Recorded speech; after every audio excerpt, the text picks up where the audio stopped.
Hey friends, Scott Barber here, day 15 in our prayer and fasting journey, growing in loving Jesus more and becoming like Him. And uh, in this journey, I think we find out this far in day 15 that change doesn't just magically happen in our lives. There's a responsibility for us in our change process. We're not going to be zapped and then all of a sudden everything is different inside of us and outside of us, and we're living differently. There may be some brief moments along those lines, but there's a responsibility that we have to respond.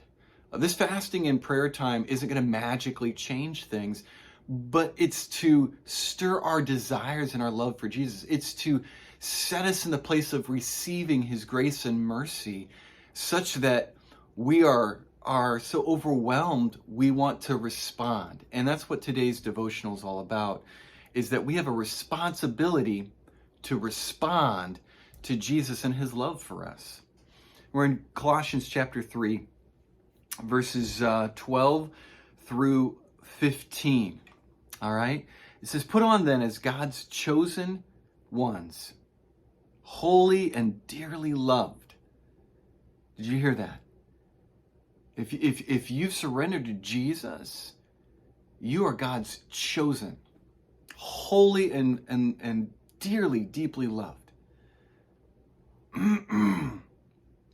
Put on then, if you've received His love, put on then compassionate hearts, kindness, humility, meekness, and patience, bearing with one another, and if one has a complaint against another, forgiving each other.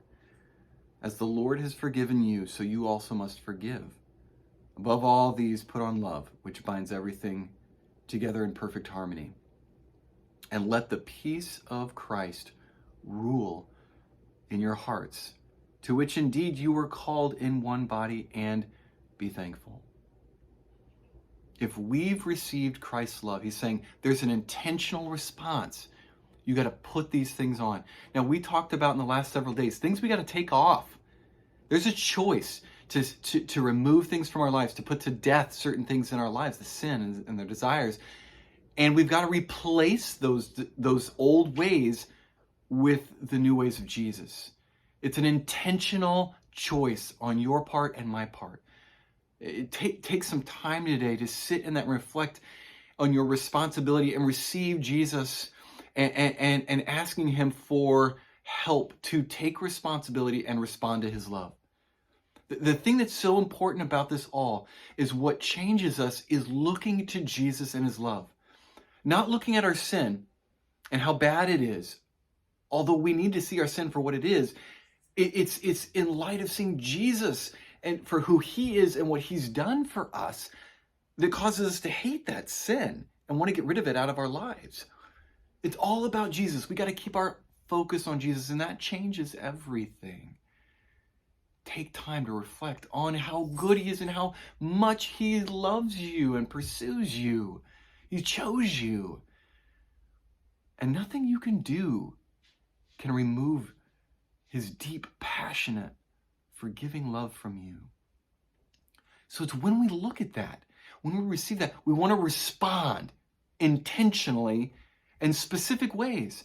Compassion, kindness, and humility. That means we don't look down on others and condemn others. That we're not quick to condemn, we're quick to confess our own inadequacies, our own problems, our own sin. Beware of those people who are quick to condemn and point out all the problems of the world around them, and they're loud and judgmental. Beware, because there's a lack of humility and a lack of grace that they receive from the Father in life because they're not willing to see their own sin.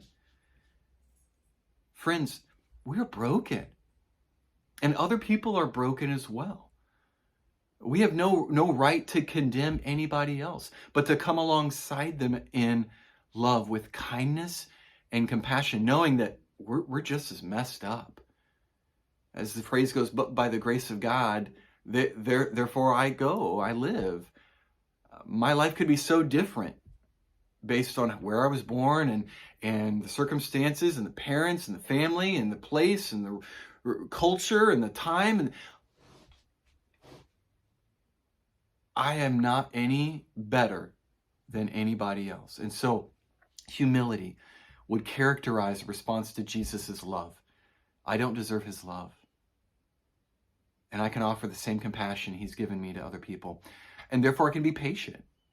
I can be patient. I can be meek. I don't have to draw attention to myself. And I don't need my way right now. What are some ways? Reflect on how you can be kind and compassionate. Maybe there's specific people that you need to apply that to today or regularly. People in your family, people at work.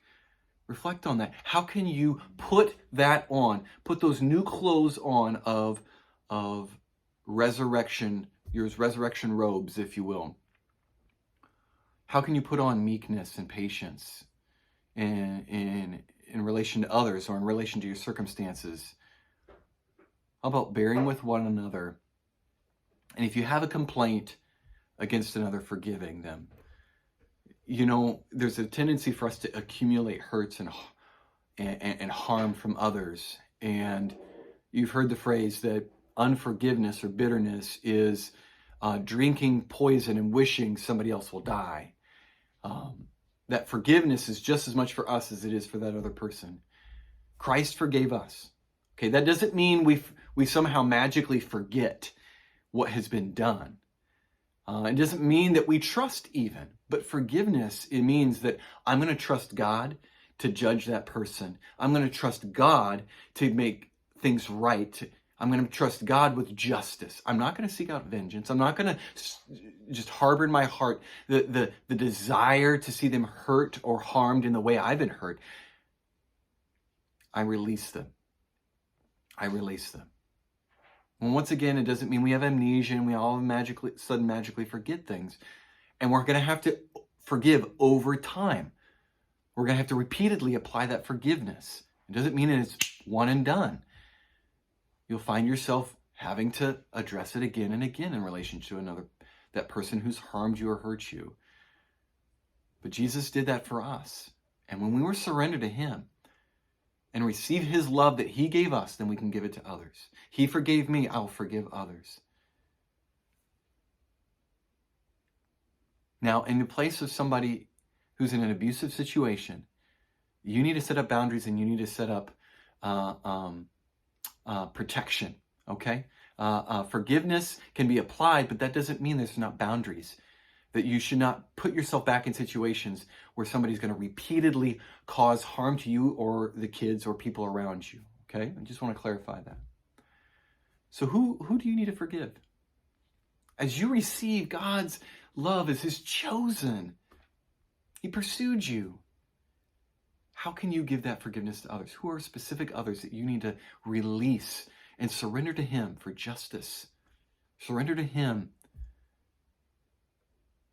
for righteousness. And finally, let the peace of Christ rule in your hearts.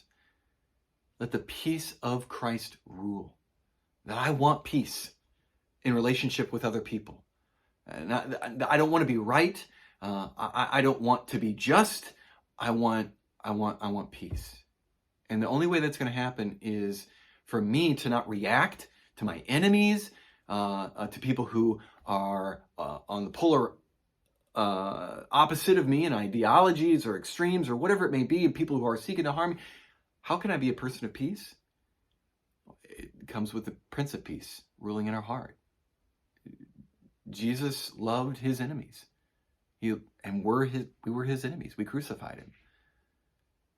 So how can we let Christ rule in our hearts? We got to receive it. We got to intentionally put that on every day. Jesus, rule in my heart. In these relationships towards other people. Let me not react. Help me, Jesus, not to react. Help me to be a person of peace. Help me to love. Help me to be thoughtful in my response. Help me to give what you've given, even though I haven't gotten anything good in return. And maybe that's your spouse. Maybe it's your kids. Maybe it's coworkers. Maybe it's other people at school. We can't give what we're not receiving. We got to go back and look at Jesus. We have to intentionally respond to his love. He started the process, friends. We got to put on these new garments, these resurrection robes, intentionally. So take some time, reflect, receive, respond in obedience today.